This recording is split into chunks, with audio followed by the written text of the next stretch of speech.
Kang Edi katanya wartawan senior, masa nggak tahu prinsip-prinsip dasar investigatif reporting kayak gitu, nggak tahu sih gimana. Ngatain nyebut diri wartawan senior. Anda harus wawancara dengan tokoh-tokoh Kalimantan di sana tentang lokasi ibu kota negara itu. Apakah benar di sana banyak jin membuang anak? Kalau perlu Anda konfirmasi ke jin-jin di sana, apakah benar Anda membuang anak di sana, atau jin dari Jakarta yang mungkin membuang anak di Kalimantan gitu.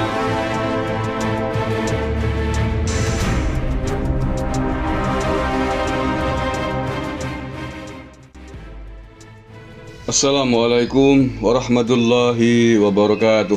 Bismillahirrahmanirrahim. Alhamdulillahi rabbil alamin. Allahumma sholli ala sayyidina Muhammadin wa ala alihi wa sahbihi ajmain. Amma ba'du.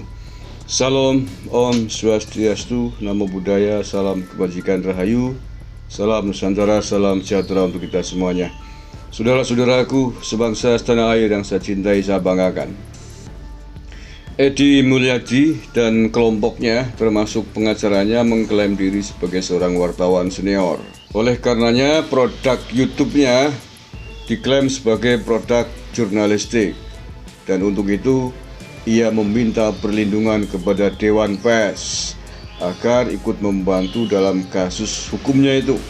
Sudah saya jawab pada video sebelum ini bahwa produk YouTube Edi Mulyadi di Bang Edi Channel itu bukanlah produk jurnalistik, karena produk jurnalistik harus memenuhi sejumlah kriteria dan ketentuan, baik siapa yang ngomong, bagaimana mengolahnya, juga media yang bersangkutan. Semuanya harus diakui oleh Dewan Pers, harus disampaikan oleh wartawan jurnalis yang terverifikasi oleh Dewan Pers. Satu itu ya. Yang kedua, kalau apa yang disampaikan oleh Edi Mulyadi CS di YouTube-nya itu yang disita oleh polisi hari ini diklaim sebagai produk jurnalistik, maka harus memenuhi sejumlah kriteria, sejumlah persyaratan.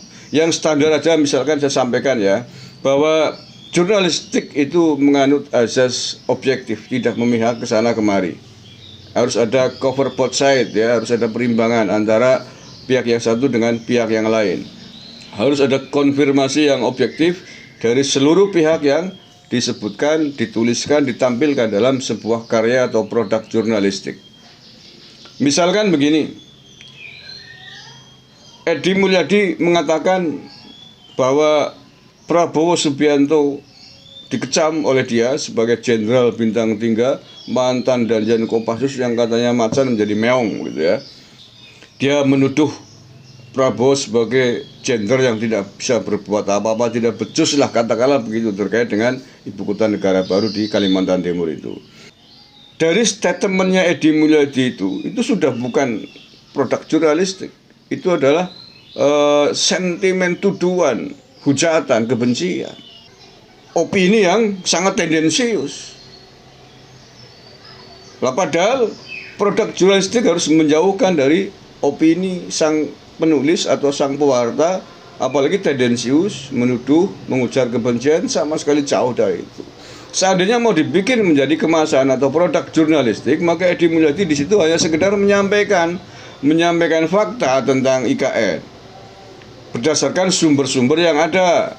Lah misalkan kalau dia mengatakan, nah dalam kasus Prabowo Subianto itu yang dia sebut sebagai jenderal meong itu, mestinya dia hanya menyampaikan menurut si A bahwa Prabowo Subianto tidak becus, tidak bisa melihat apa yang terjadi di Kalimantan Timur misalkan, bla bla bla bla bla bla. Sementara itu menurut warga di Kalimantan Timur bla bla bla bla. Begitu. Nggak bisa kemudian sentimen pribadi atau tendensi pribadi, tuduhan pribadi disampaikan oleh seorang jurnalis. Itu bukan jurnalis namanya. Itu bukan, makanya apa yang disampaikan oleh Edi adalah bukan produk jurnalistik. Satu. Yang kedua, dia menuduh bahwa Kalimantan adalah tempat yang sangat terpencil sebagai lokasi area jin membuang anak gitu. Maka Edi Mulyadi harus mampu memaparkan kondisi-kondisi yang ada di sana sehingga dia kemudian mengatakan bahwa Kalimantan Timur adalah tempat jin buang anak. Dia harus wawancara dari tokoh-tokoh adat di Kalimantan terkait dengan dugaannya itu. Apakah benar di sana ada jin-jin yang membuang anak? Dia juga harus wawancara dengan sejumlah jin-jin di Kalimantan. Apakah benar bahwa Anda membuang anak di Kalimantan Timur? Kalau perlu difoto anak-anak jin itu, divideokan anak-anak jin yang dibuang oleh bapaknya, oleh para jin di sana. Nah, setelah dia punya fakta-fakta itu, baru dia tampilkan, dia ngomong. Nah, itu namanya produk jurnalistik yang dilandasi atas investigasi reporting yang lengkap. Ada wawancara keterangan dari berbagai sumber terkait yang dia sebutkan itu. Begitu. Kang Edi katanya wartawan senior, masa nggak tahu prinsip-prinsip dasar investigatif reporting kayak gitu, nggak tahu sih gimana. Ngatain nyebut diri wartawan senior. Anda harus wawancara dengan tokoh-tokoh Kalimantan di sana tentang lokasi ibu kota negara itu. Apakah benar di sana banyak jin membuang anak?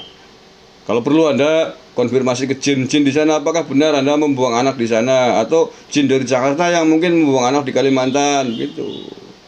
Nah, Anda buktikan di sana, di mana Anda buang anaknya, jin gitu. Oh, di sana, di calon ibu kota. Ada sana video, ada penampakan di sana banyak anak-anak jin. Nah, itu baru kamu ngomong. Gimana sih?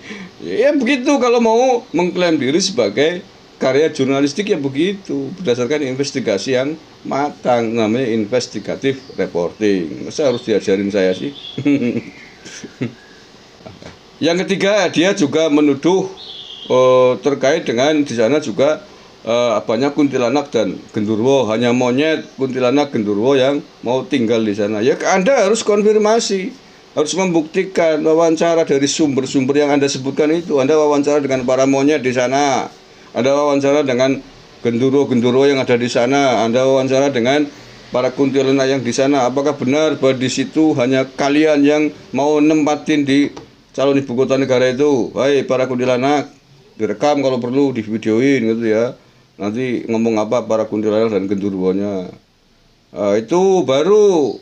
Nah, setelah itu konfirmasi, cek kepada pihak-pihak yang lain, tokoh adat, suku Dayak di sana. Ini ada kuntilanak ngomong begini nih, Mas adat, bapak-bapak Kalimantan, ini gimana tanggapan Anda ini? Katanya di situ hanya yang mau nempat di situ hanya kuntilanak, genderuwo dan para jin. Apakah benar apa yang dikatakan oleh para pemuka adat? Ya harus disampaikan apa adanya, nggak boleh dibumbuin. Itu kalau mau disebut sebagai karya jurnalistik. Ini saya sedang melihat dari sisi karyanya ya. Persoalan Edi Mulyadi, apakah dia wartawan yang diakui oleh Dewan Pers atau tidak, sudah saya bahas kemarin. Ternyata tidak ada namanya di Dewan Pers, medianya juga tidak ada, tidak terdaftar, alias wartawan dan media yang tidak diakui oleh Dewan Pers, maka tidak sama sekali berhak mengadukan perkara ini ke Dewan Pers. Begitu. Terima kasih. Kurang lebihnya mohon maaf. Wallahul muwaffiq ila aqwamit thoriq. Assalamualaikum warahmatullahi wabarakatuh. NKRI harga mati.